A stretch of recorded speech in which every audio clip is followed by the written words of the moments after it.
বাংলায় ফের ভুয়ো ভোটারের হদিশ। মালদাতে ভুতুড়ে ভোটারের রমনামা। ভোটার তালিকায় দেদার গরমিল পাওয়া যাচ্ছে। মালদার গাজলের একটি বুথে মৃত ভোটারের সংখ্যা 25।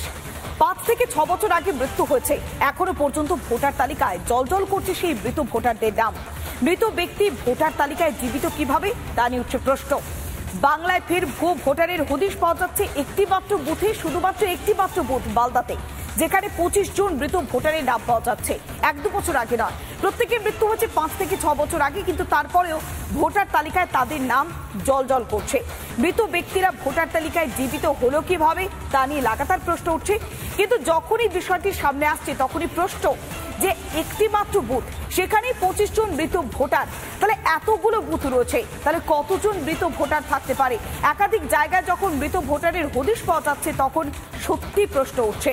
মৃত ভোটাররা, তাদের নাম এতদিন কেন কাটা হয়নি? তাদের আত্মীয়রা কি বলছেন একবার শুনুন। ভোটার ইয়েছে দেখলাম 25 জন মতন মারা গেছে। তাদের 4 বছর আগে মারা গেছে। তাদের ভোটার ইয়েছে নাম কাটা যায়নি, ভোটার লিস্টেই আছে। তারপরে এই যে আমার ডুবাই কাকা মারা গেছে, তারপর ওদের ভোটার লিস্টে নাম আছে, নাম কাটা যায়নি। মৃত ভোটারের নাম জলজল করছে, আর সেই মৃত ভোটারদের নাম 5 থেকে 6 বছর ধরে কিভাবে থাকলো?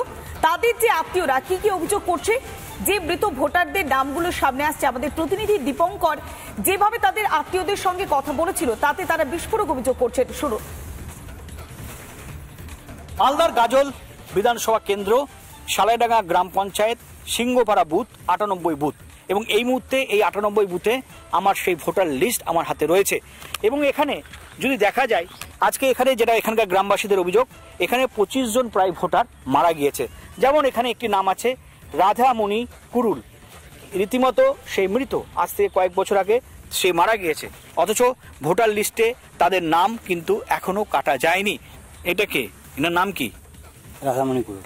হ্যাঁ, কে হলেন ইনি? আমার মা। কত বছর আগে মারা গেছিল? 8 বছর আগে, 2008-এ।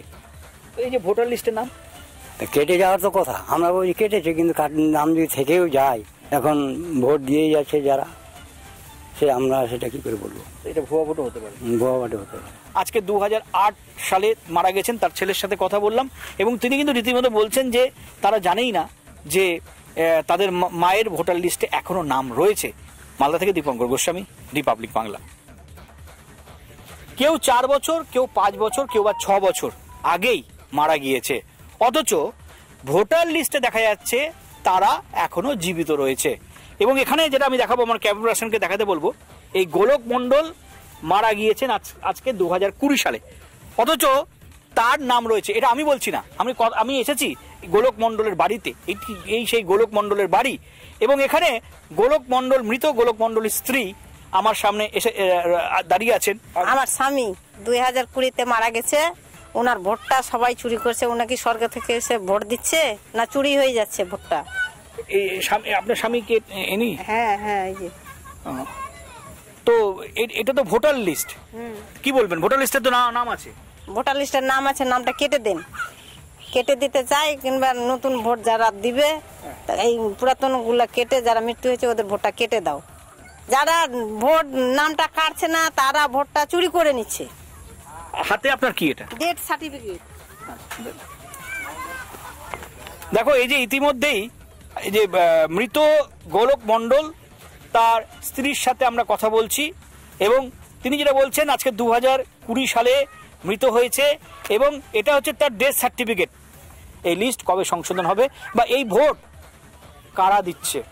মালদা থেকে দীপঙ্কর গোস্বামী, রিপাবলিক বাংলা। 5 বছর ধরে মৃত ভোটারদের নাম ভোটার তালিকায় জলজল করছে। পঞ্চায়েত সমিতির সভাপতি এবং স্থানীয় বিজেপি নেতা কি অভিযোগ করছেন শুনুন। এটা বিজেপিদের রাজনৈতিক ষড়যন্ত্র। ওনারা বাংলা ভাষা নিয়ে আন্দোলন করলেন, ঠেকাতে পারলেন না। ওনারা এসআইআর নিয়ে আন্দোলন করছেন, সেখানে কিছু করতে পারছেন না। এটা পুরোপুরি সর্বৈব মিথ্যা। আমি দায়িত্ব নিয়ে বলছি, ভোটার বিষয় যদি সত্যি বেরিয়ে থাকে বা যদি বেরোয়, মৃত ভোটার বেরোয়, তাহলে আইনের কাজ করবে। নির্বাচন কমিশন যারা বিএলও আছেন বা যারা দায়িত্বে আছেন, তারা নিজের কাজ করবে। তাদের প্রতি আমাদের যথেষ্ট আস্থা ভরসা আছে। যে সমস্ত জায়গা থেকে যে এই সমস্ত অভিযোগগুলো উঠছে, এটা সর্বৈব মিথ্যা। বিজেপি একটা রাজনৈতিক ষড়যন্ত্র। যে মরা ভোটারগুলো এখনো যে জিন্দা রেখেছে যে তৃণমূল, তার জন্য সেই মরা ভোটারগুলো ভোট দিয়ে যাচ্ছে, তার ফলে এই তৃণমূল সরকার জিতে থাকছে, তার জন্য এই ভোটারগুলো আজ পর্যন্ত তারা কাটছে না। আমরা এটা নিয়ে যখন ঘাটতে যাচ্ছি তখন তো সেটা হচ্ছে, আমরা বুঝতে পারছি আর আমরা মানুষকে বোঝাচ্ছি। আর আগামী দিনে আমরা এই শুধু এই সিংহপাড়া বলে না, আমরা গাজল বিধানসভার যতগুলো বুথ আছে, যতগুলো টিএমসি জিন্দা ভোটার মানে মরা ভোটারকে জিন্দা করে রেখেছে, তার বিরুদ্ধে আমরা লড়বো। তৃণমূল সরকার তার জন্যই চাইছে না, এসআইআর বিরোধ শুধু করে যাচ্ছে।